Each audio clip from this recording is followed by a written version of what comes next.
Bienvenue sur ma chaîne YouTube. Donc comme chaque jour, un nouveau tuto sur GIMP. Aujourd'hui, je vais vous présenter une présentation un petit peu différente des précédentes fois. Donc si vous trouvez le résultat réussi, je vous remercie de me mettre un pouce vers le haut et de me le laisser un commentaire.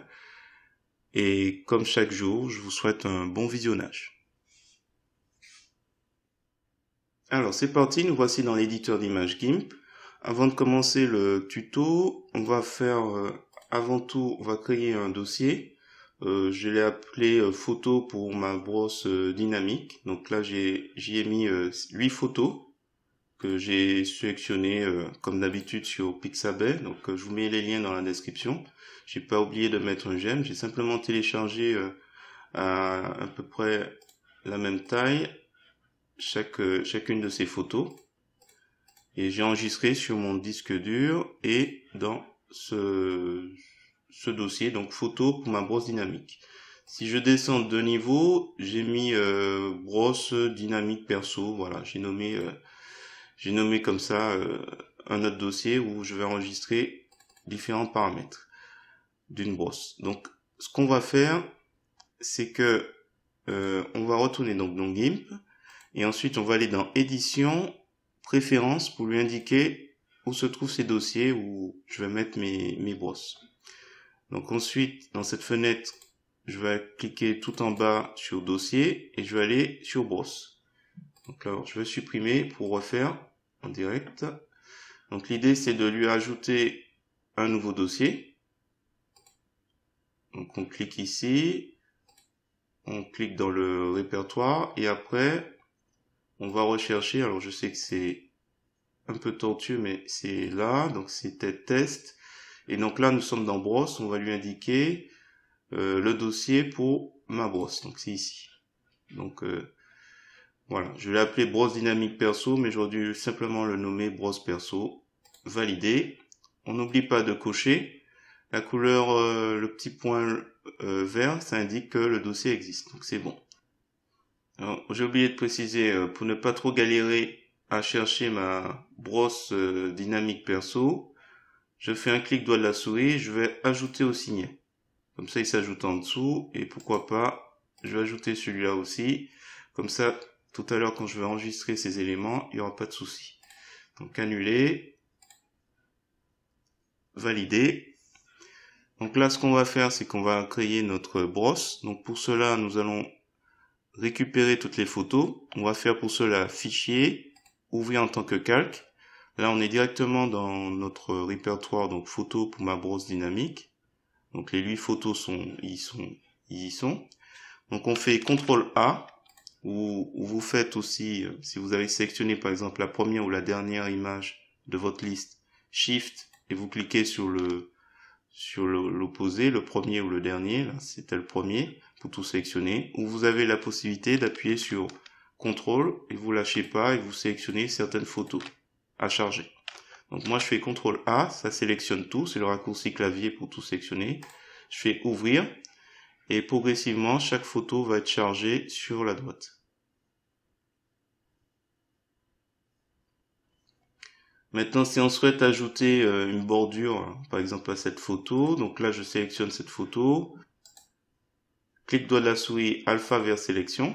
Donc là nous avons une sélection qui s'opère sur le contenu de cette photo. Donc bon, si je masque tout le monde, voilà, on a cette sélection. On va réduire, on va dire de 20, et après on va inverser. Et quand on aura inversé, on pourra faire un glisser-déposer par exemple de la couleur noire pour faire une petite bordure à cette photo. Donc, sélection aucune. C'était juste pour donner quelques idées pour après.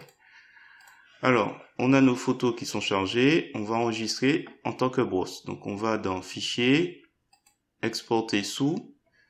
Juste en dessous, on a un petit plus sur sélectionner le type de fichier. Et si on descend, on voit brosse GIMP animé. On sélectionne et comme ça, il nous met notre raccourci fichier adéquat. Alors, on peut renommer, hein, mais je sais pas moi, photo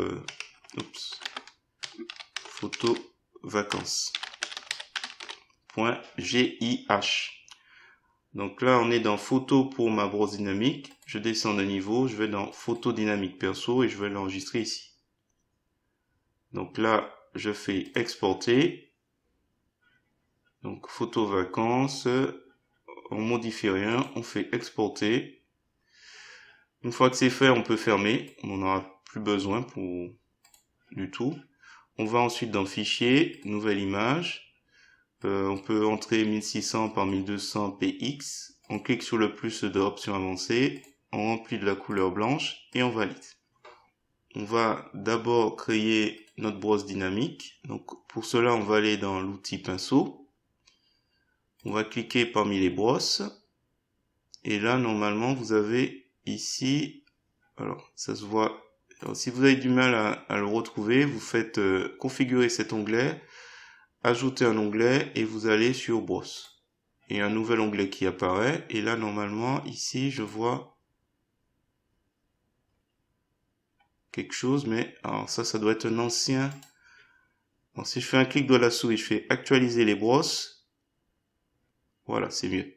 C'était sûrement un ancien test parce que en fait, ma brosse, elle s'appelle, voilà, c'est mieux, photo vacances.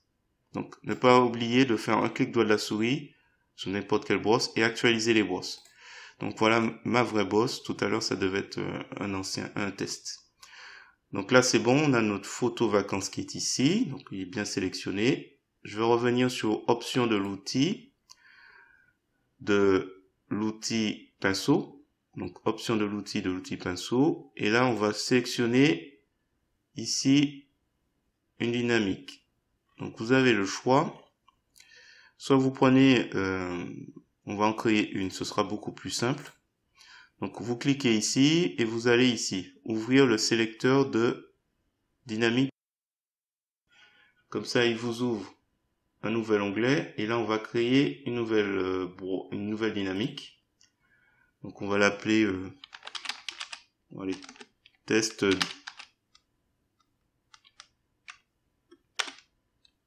Allez, test défi, un nom complètement bateau. On va lui mettre juste cocher pression et taille.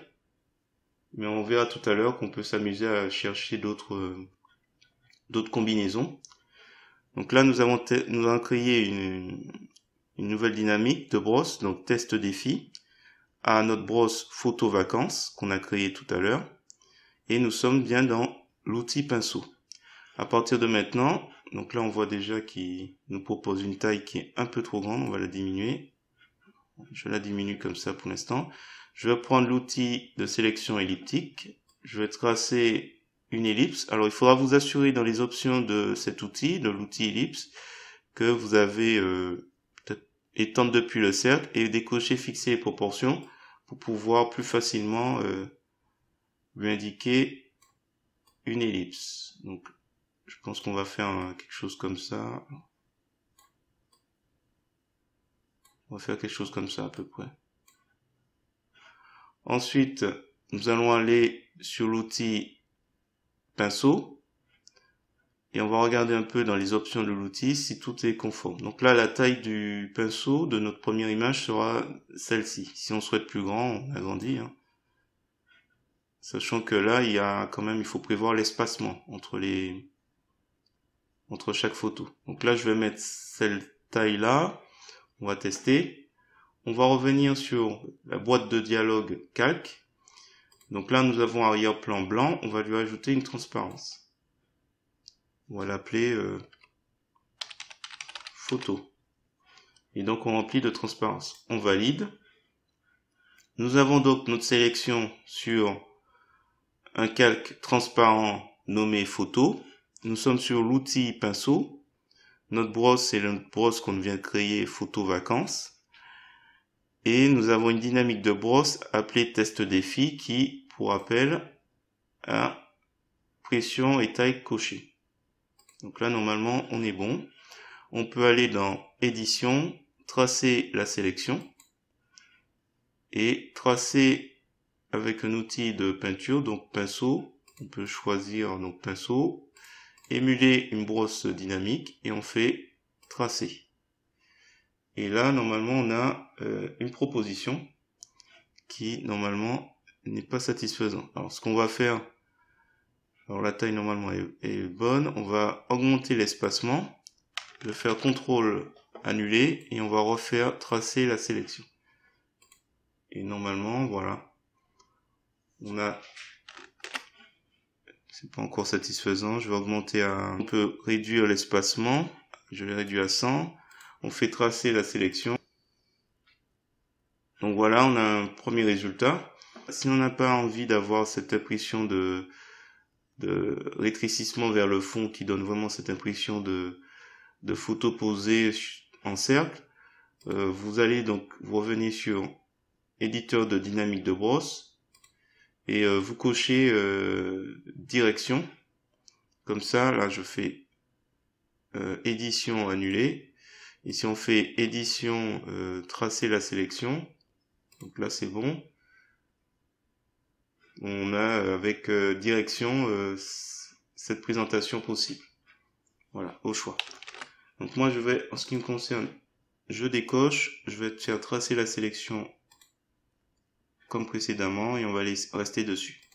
Sélection aucune, on n'en a plus besoin. Je reviens sur l'outil calque, la boîte de dialogue calque. Donc on est sur photo. Je vais juste surajouter une petite ombre en dessous. Donc ombre et lumière, filtre ombre et lumière, ombre portée. On va réduire un peu le rayon de flou. On va augmenter l'opacité. Et on va faire valider. Après, rien ne nous empêche sur arrière-plan de rajouter un petit dégradé. Donc là, j'ai noir et blanc. On va aller sur PP VRAP. Alors, peut-être pas. Plutôt un petit gris clair. Voilà, validé. Donc la forme linéaire. Donc si jamais la couleur n'est pas satisfaisante, on peut aller encore dans couleur et coloriser et s'amuser avec la teinte. Peut-être une teinte plutôt bleue. Voilà, validé. Et là après, on va aller sur l'outil texte. Alors je vais remettre les couleurs par défaut, noir et blanc. Donc je suis sur arrière-plan et je vais écrire, je sais pas, vacances. Ou tiens, bonnes vacances. Je prends l'outil de déplacement. Je vais le placer un petit peu plus haut. Bon, on aurait pu faire un effet d'ombre. On va le faire vite fait. Ombre et lumière, ombre portée. Donc, je vais faire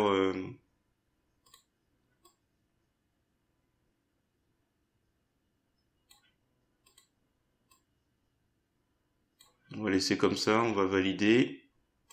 Voilà. Clic droit de la souris, calque aux dimensions de l'image pour que la bordure disparaisse. Écoutez, je vais rester sur cette idée. On peut peut-être rogner, c'est peut-être trop grand. Donc là, l'outil de découpage va nous aider. Dans les options de cet outil, on va supprimer les calques découpés et on va s'amuser à recadrer l'ensemble. Peut-être comme ça. Je clique au milieu et c'est recadré. L'outil zoom. Voilà. Écoutez, je vais rester sur cette proposition. Donc si vous trouvez le résultat réussi et si le tuto est réussi, n'hésitez pas à me mettre un pouce vers le haut et à me laisser un commentaire. N'hésitez pas également à vous abonner à ma chaîne pour voir, comme chaque jour, un nouveau tuto.